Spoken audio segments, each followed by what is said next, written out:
When will Call of Duty die? My answer? It won't die completely.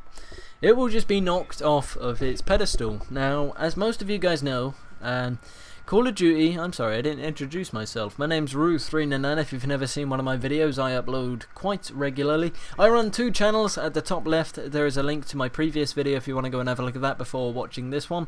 And at the top right there is a subscribe link to my secondary channel, Ru399, if you'd like to go and have a look at that. I literally started that up yesterday and that's going alright. It's got about 10 subs at the moment. I'm Irish singing in the first video on that channel, so go and have a look at that.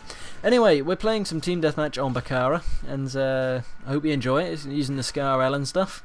So yeah, right. So when will Call of Duty die? I've said before it won't. I think, however, it won't always be number one. Now, there's a reason for this, and I've developed kind of a theory over this, and my mind works in weird and wondrous ways. So the theories I come up with are normally not normal, or they're presented in a way which isn't obvious, right? In that I'm completely different to everybody else. So the theory I've developed is for this, right? So say you're in primary school, yeah? Like little kids, like 5-6-year-olds, yeah? And you've got this lollipop, right? You're there with this lollipop. So you're an American in a British school. You've come over from America, you're now in this school. You've brought over this lollipop, right? And people love you. I don't know why, you've got an accent, people love it, you look funny, you look weird, people love you, everybody's coming over, oh look at that kid, you seen the new kid, yeah he's alright isn't he? Everybody loves this new kid, because he's different, he's completely different, it's something they've never ever seen before, these little kids, as they're only young, they've not been exposed to the world, and they see this guy, they're like, oh yeah, it's awesome, yeah, he's doing this, and you tell loads of jokes, I don't know what you'd tell a 5-year-old as a joke, chicken cross the road or whatever, like, oh yeah, cool, he told us this joke, oh my god, look at his accent, or whatever it is you want to say, right? Everybody loves this kid, but after a week's time a Greek guy comes into the school and he's new and he looks even weirder. He's got a bit of a, he's got darker skin than everybody else. Nobody's ever seen a Greek kid before, but he's in school and he's brought this huge lollipop. It's giant, it's like all multicoloured and swirly and shit. Nobody's ever seen it before, and then everybody drops the little American kid and they all go over to the Greek, and sort of everybody's sort of cheering him on now, and the American kid just gets forgotten about. Nobody knows about him apart from his couple of friends, the loyal friends that he has and that he made over that week or so, and they're his friends that go on to be with him throughout school, high school, college, university, working life and all that kind of shit. So he's not entirely forgotten about, but he's still there and he's just kind of getting on with life. So that kid, the American kid, is Call of Duty. And the Greek kid is whichever game surpasses it. Now, most of you guys know, like I know a couple of people who have played Call of Duty for years now. There are still a lot of people who keep playing it over and over again, and they've only just got Modern Warfare 3, so this is their first game title. But for the players who have played it over the years, you'll know that there are about 8 games in the Modern Warfare Call of Duty, or just in the Call of Duty series there are about 8 games, many of which have been hacked to hell and they're unplayable. And World at War, for example, and you can't play it, can you?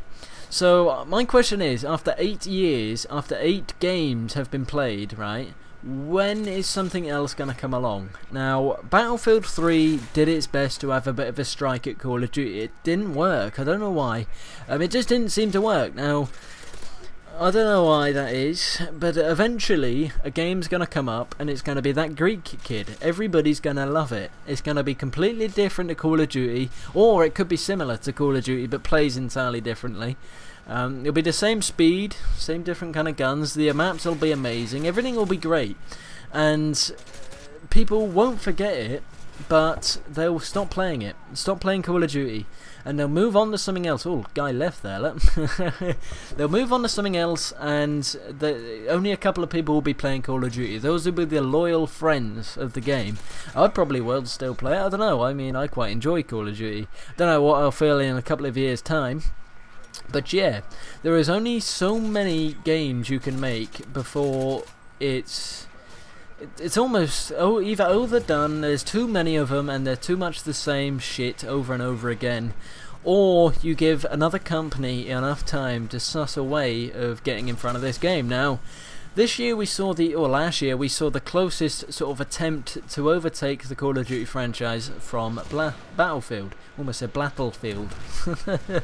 From Battlefield, and I'm wondering, is this the year? Is this is this the year where Call of Duty gets taken over? Is the year after going to be that? Because obviously Battlefield understand that they were really quite close to beating Call of Duty this year, and it was only like, I don't know, I think they only just missed out. So are they going to try again next year or the year after? How is it going to work? Guys, what are your opinions on this? Do you sort of agree with my theory of the little American and Greek kid? It was the best way I could sort of think of doing that kind of thing. It's like anything really. It's like say a guy saves a cat from being run over. Someone likes him, you know, the news come over, they interview him, oh, what was it like saving this cat? And then it's like, oh yeah, it was alright. And then a woman goes and throws a cat in the bin, and then everybody's like, oh my god, shit, let's go over and have a bit of a natter with her, let's see what's her story. And they move away from the guy who saved the cat and go to the woman who almost killed him. Anyway, game's coming firmly to an end, guys. I thank you very much for watching. If you'd like to like the video, I'd really appreciate that very much indeed. And thank you all for watching. My final score, I think it was about 29 and 5. My name's Rue399, and I shall see you all later. Signing out.